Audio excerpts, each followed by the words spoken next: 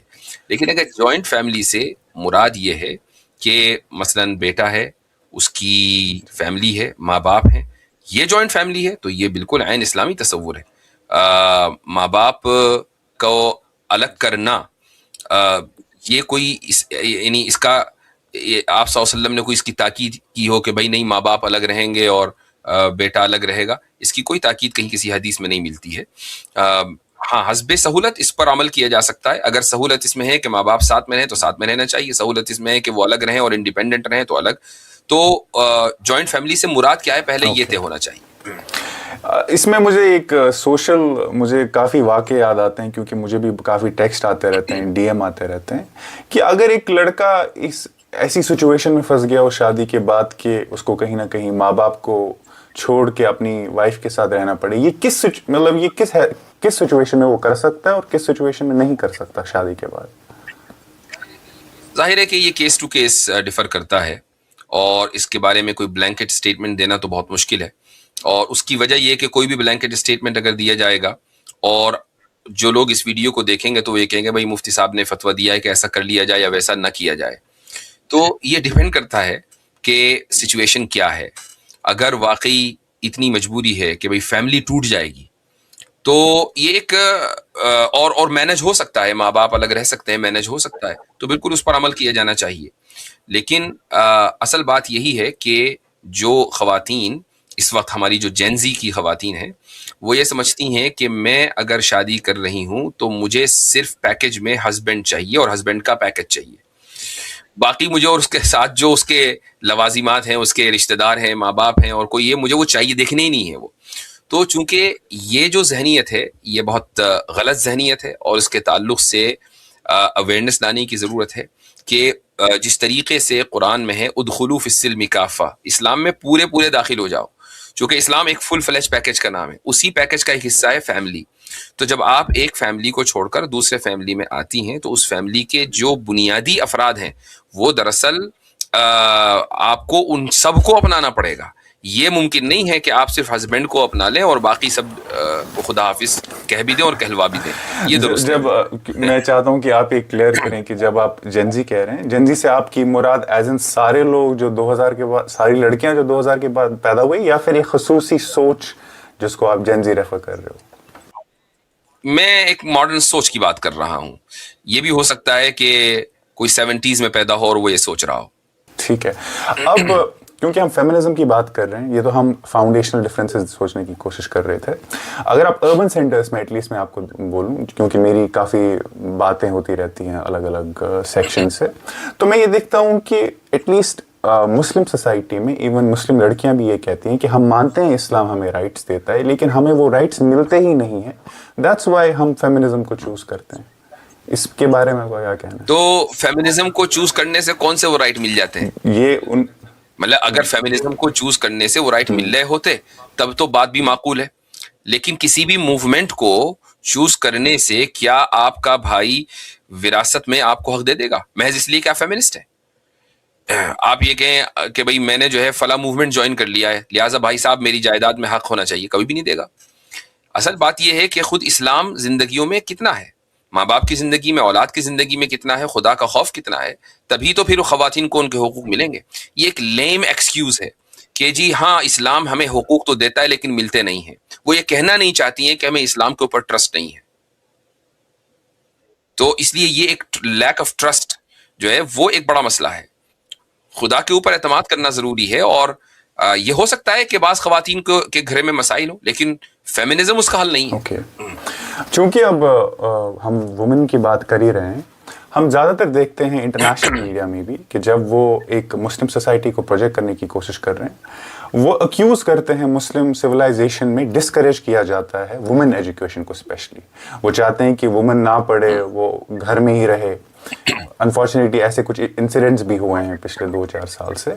But as a civilization, as a society, even if I come from the ideology of Islam, is it true? And if not, then how important is women education in Islamic societies?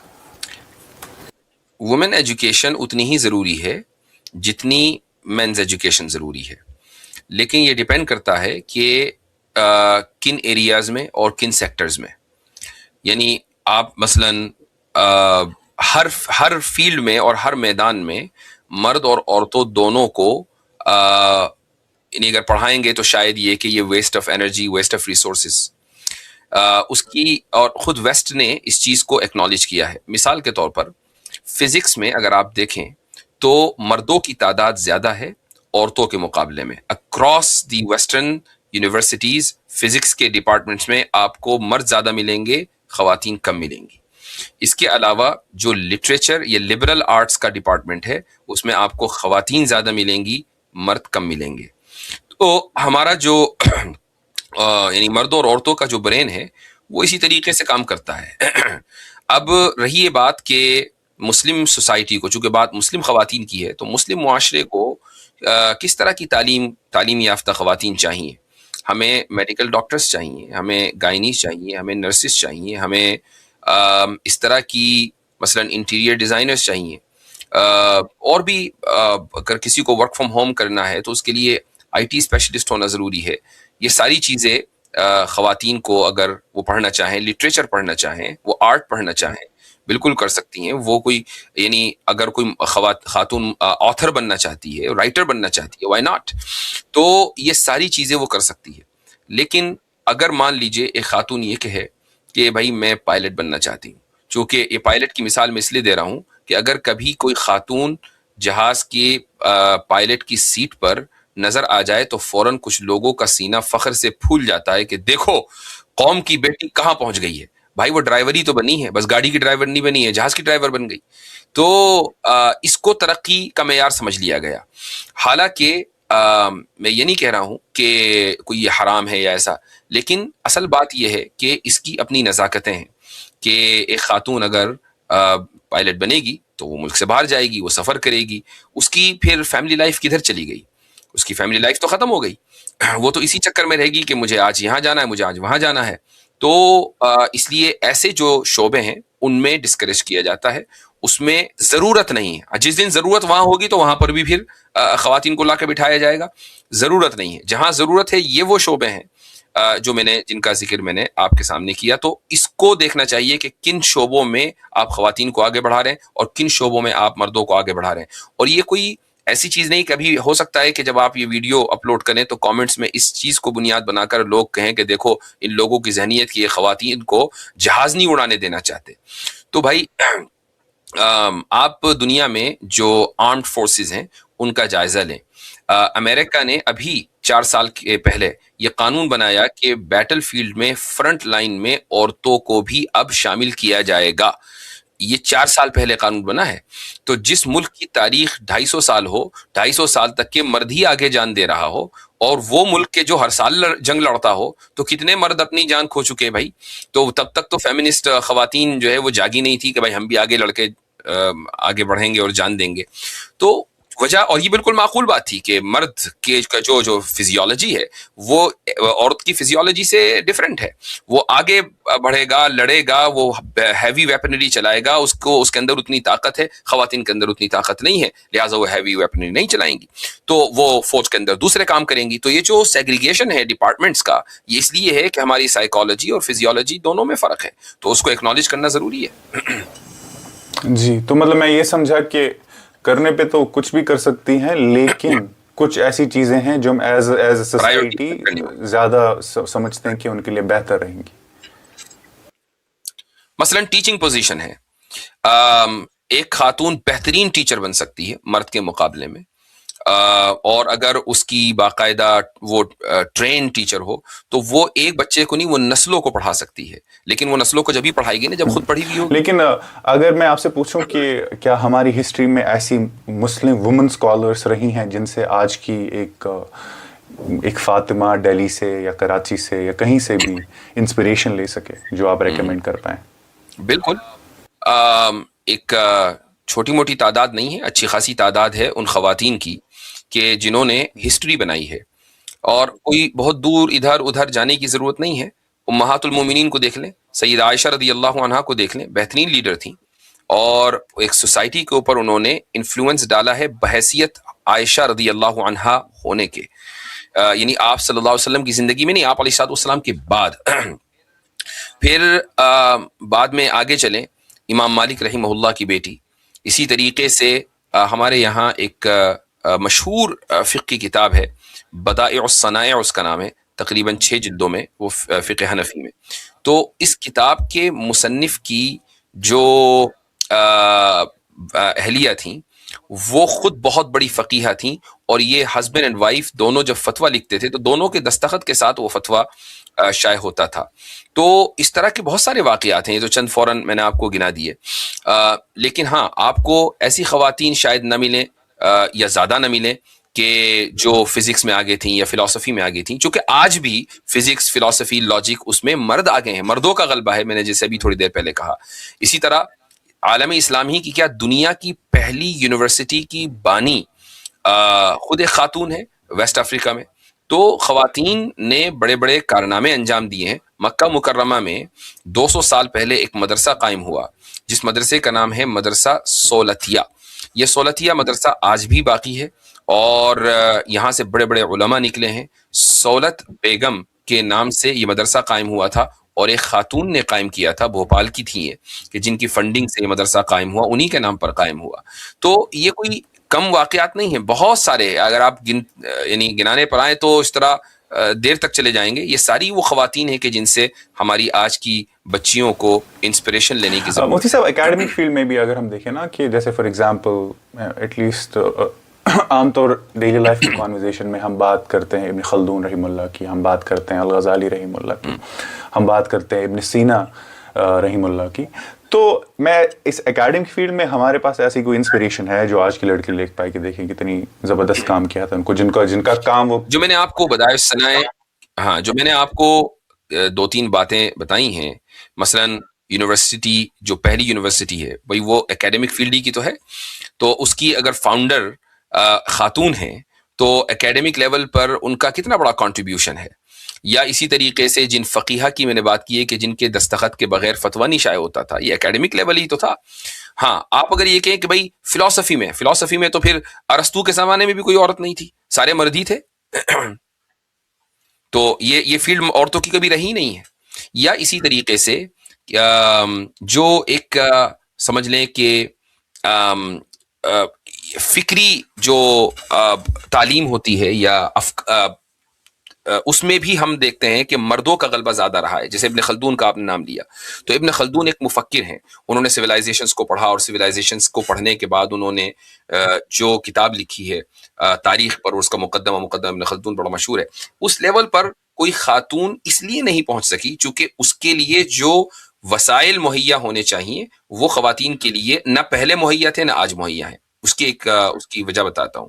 ابن خلدون نے جو مقدمہ لکھا اس کی بنیاد ان کا تجربہ ہے۔ یہ تجربہ ان کو اس وقت ہوا جب وہ سالہ سال، دسیوں سال تک کے ایک ملک سے دوسرے ملک، ایک گاؤں سے دوسرے گاؤں اور ایک شہر سے دوسرے شہر ٹہلتے رہے، پھرتے رہے، تجربہ حاصل کرتے رہے، قوموں کے مزاج کو سمجھتے رہے، تب جا کر انہوں نے اس کو قلم بند کیا اور یہ مقدمہ ہمارے سامنے آیا۔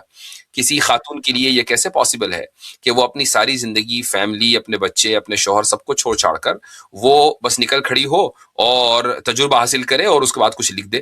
تو اس سے مطلب یہ کہ اس کا تھوڑا بہت یہ ہو سکتا ہے کہ کنٹریبیوشن ہو جائے، لیکن اس نے جو اس کا ایک مقصد ہے سوسائٹی میں رہنے کا یا آنے کا، وہ مقصد تو فوت ہو گیا نا۔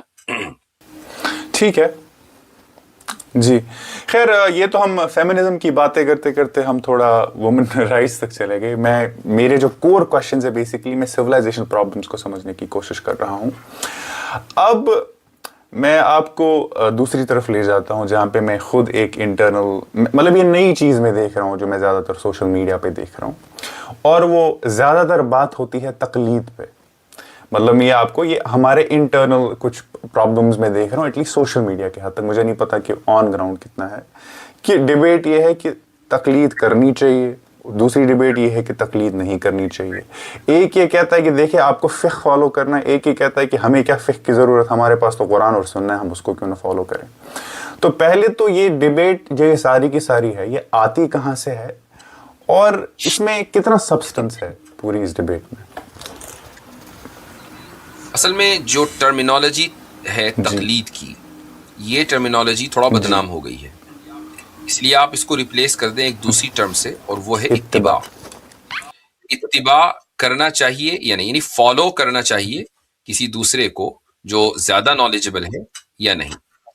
اس معاملے میں پوری امت اس بات کے اوپر متفق ہے کہ ہر انسان سے اوپر، یعنی ہم انبیاء کی بات نہیں ہو رہی ہے، وہ فوق کل ذی علم علیم، کہ ہر عالم سے اوپر ایک دوسرا اس سے زیادہ علم رکھنے والا انسان موجود ہے.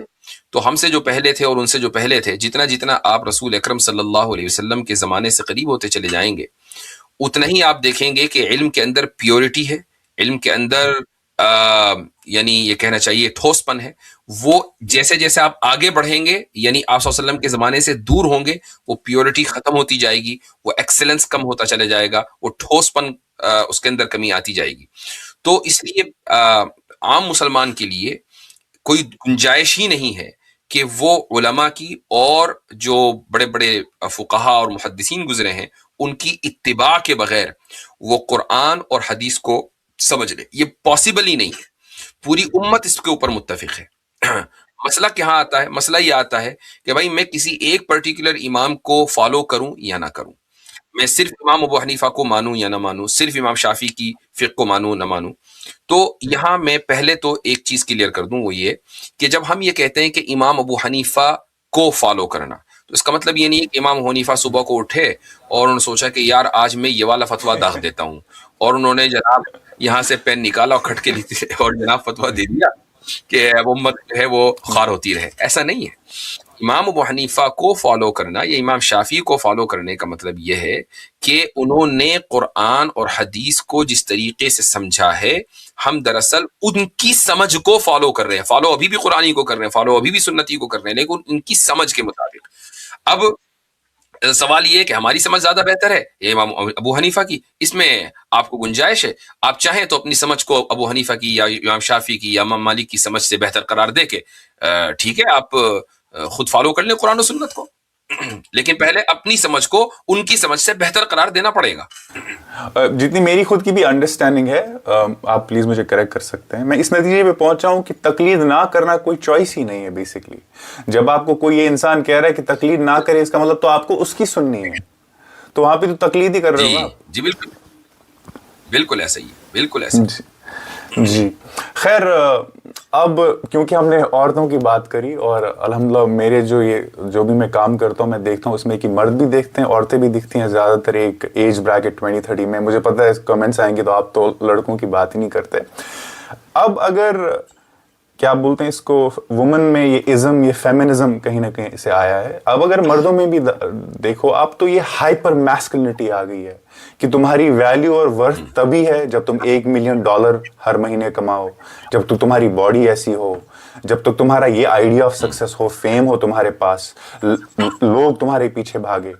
جب میں نے یہ سوال مفتی شمائل صاحب سے بھی پوچھا تھا، لیکن میں خصوصاً لڑکوں کے لیے کہہ رہا ہوں کہ ایونچولی ازمز کی ڈیبیٹ کو چھوڑ کے، سیکٹس کی ڈیبیٹ کو چھوڑ کے، اس کا زندگی اگر کسی لڑکے کو ان سب چیزوں میں انٹرسٹ نہ ہو، یہ آئیڈیالوجیز کی سکیمز کو سمجھ کے، ایز اے مسلم اس کی زندگی کا مقصد کیا ہے؟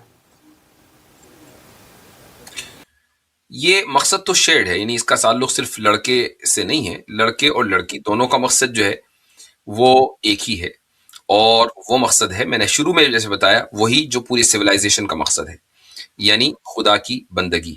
اب اس بندگی کے دسیوں طریقے ہیں، ہماری زندگی گزارنے کا طریقہ خدا کے بتائے ہوئے طریقے کے مطابق ہونا چاہیے. آپ نے جو سوال کیا میں سمجھتا ہوں کہ اس کو آپ اس طریقے سے بھی رکھ سکتے ہیں کہ ایک لڑکا ہے جو میسکلینٹی کو پروف کرنے کے لیے تھوڑا اپنی گرومنگ پہ زیادہ توجہ دیتا ہے، وہ اپنی فزکس پہ زیادہ توجہ دیتا ہے، یا وہ سوچتا ہے کہ آج جب تک کہ میں اتنا نہ کما لوں تب تک کہ میری کوئی ویلیو نہیں ہے. تو اپنے آپ کو بہتر کرنا یا بہتر دکھنا یہ ہر انسان کی فطرت میں ہے. کوئی بھی آدمی ٹرائی کر کے بدصورت ہو کر باہر نہیں جاتا. یعنی آپ صبح میں اٹھیں اور پورا جو ہے وہ آٹا لے کر اپنے سر پہ ڈال لیں اور بالکل بھوت بن کے نکلے کہ بھائی میرا جو ہے آج کا دن میرا بڑا کامیاب جائے گا چونکہ میں بہت بدصورت دکھ رہا ہوں. نہیں، ہر ایک آدمی اپنی گرومنگ کرتا ہے، خوبصورت دکھنے کی کوشش کرتا ہے، اور اٹریکٹیو ہونے کی کوشش کرتا ہے. یہ صفت عورتوں کے اندر بھی پائی جاتی ہے، مردوں کے اندر بھی پائی جاتی ہے. اس میں ویریشن ضرور ہو سکتے ہیں. تو اگر آپ اس کو یہ کہہ رہے ہیں کہ بھائی جیسے مردوں کے اندر یہ ہے کہ وہ اٹریکٹیو اس وقت بنیں گے جبکہ ان کی باڈی ذرا سا ٹھیک ہو، ان کے بدن کے اوپر کپڑے اچھے ہوں، یعنی برانڈیڈ ہوں وغیرہ وغیرہ. تو میں نہیں سمجھتا کہ اس میں کوئی حرج ہے. یہ ایک فطرت ہے اور انسان کو اس فطرت کی آواز پہ چلنا چاہیے. ایک حدیث میں آپ کو بتا دوں، رسول اکرم صلی اللہ علیہ وسلم کا ارشاد ہے کہ ان اللہ یحب ان یرا اثر نعمته علی عبده. ہمارے پاس جو کچھ ہے، وہ چاہے کپڑے ہوں، وہ پیسہ ہو، وہ گاڑی ہو، وہ مکان ہو، وہ جو کچھ ہو، یہ اللہ تعالیٰ کی ہمارے اوپر نعمتیں ہیں، اور اللہ تعالیٰ چاہتا ہے کہ اس کی نعمت کا اثر اس کے بندے کے اوپر نظر آئے. پرابلم وہاں ہوتی ہے جب وہ ان نعمتوں کے اوپر فخر اور تکبر کرنے لگتا ہے. یعنی مثلا وہ اچھے کپڑے اس لیے پہنتا ہے تاکہ اس کے ذہن میں اس کو لگے کہ بھائی مجھ سے بہتر آئی ایم سو کول، مجھ سے بہتر تو کوئی ہے ہی نہیں. وہ شو آف کرنے لگتا ہے. تو شو آف نہیں کرنی ہے.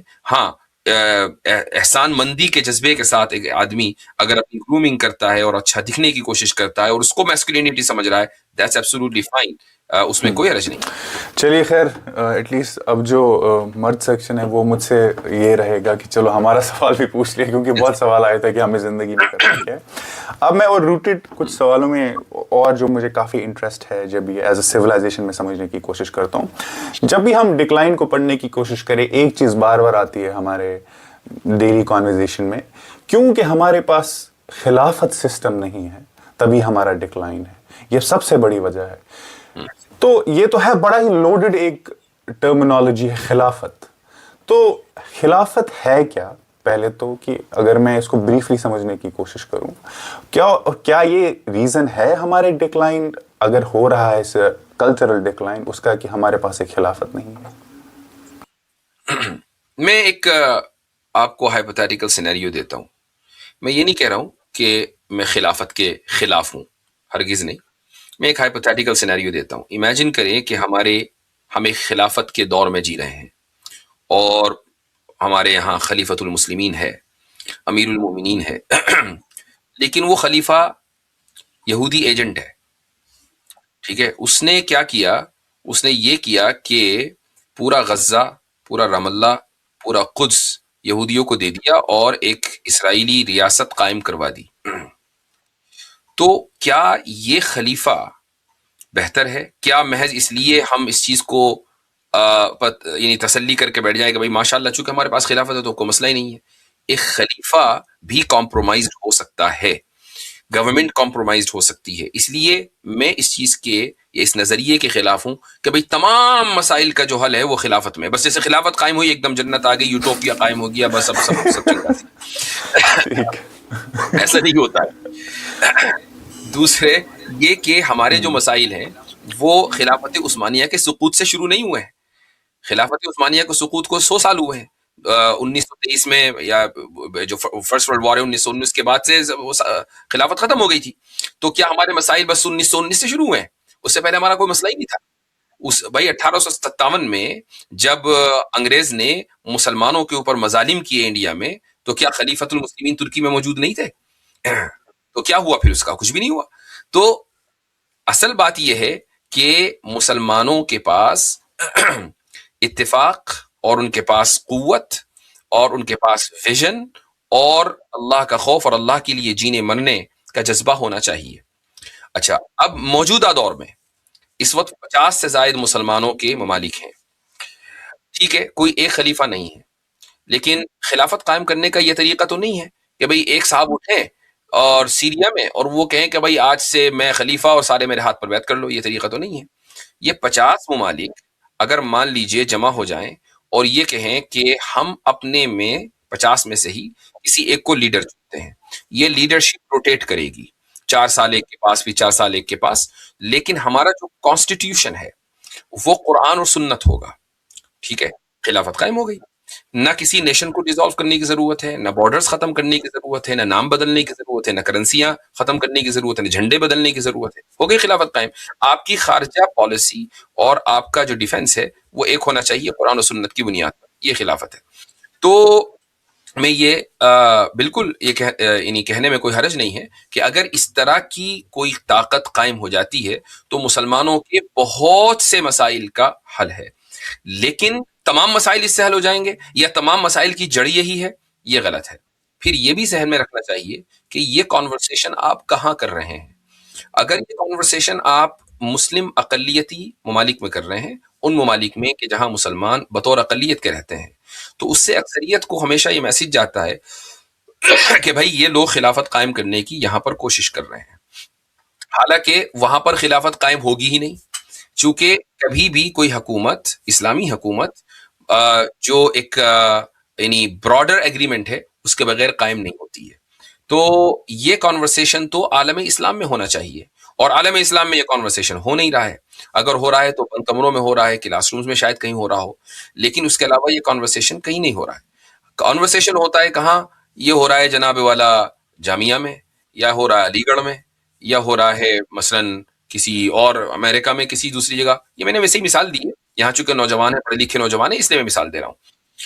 تو یہ کوئی یہ نہیں ہے کہ میں نے پتہ بتا دیا کہ جاؤ بھائی ان کو پکڑ لو. جی یہ کانورسیشن ان جگہوں پر ہو رہا ہے اگر محض علم حاصل کرنے کے لیے ہے تو بہت اچھی بات ہے. ظاہر ہے کہ یہ ہماری تراث کا اور ہمارے اسلامی تعلیم کا حصہ ہے. لیکن اگر یہ سورہ یار یہ سارے مسائل جو ہے نا، یہ جو مسجد گئی ہے وہ اسی لیے گئی ہے، اور یہ جو یکساں سول کوڈ آ رہا ہے یہ اسی لیے آ رہی ہے، بھائی خلافت تو تھی ہی نہیں نا اس ملک میں، تو یہ سارے مسائل تو اس کا تعلق خلافت سے ہے ہی نہیں. ہاں عالم اسلام میں اس کی ضرورت ہے، وہاں بات کرنی چاہیے، وہاں بات نہیں ہو رہی ہے. مطلب پھر ریجن اسپیسیفک جو ایشوز ہوتے ہیں وہ ایک یوٹوپیا اگر آپ اس کو بولو اس سے حل نہیں ہو سکتے ہیں. آپ کو ریجن اسپیسیفک ایشوز کو اسی حساب سے حل کرنا پڑے گا. بالکل ایسا ہی ہے. ہاں اب اگر آپ دیکھیں ڈکلائن میں ایک اور چیز ہے، میں یہ آپ کو ایسے چیزوں کو مطلب میں چاہتا ہوں کہ آپ روشنی ڈالیں جو عام طور کی لائک ڈیلی کانورزیشنز میں ہوتی ہیں اور لوگ اس کو کافی ڈسکس کرتے رہتے ہیں.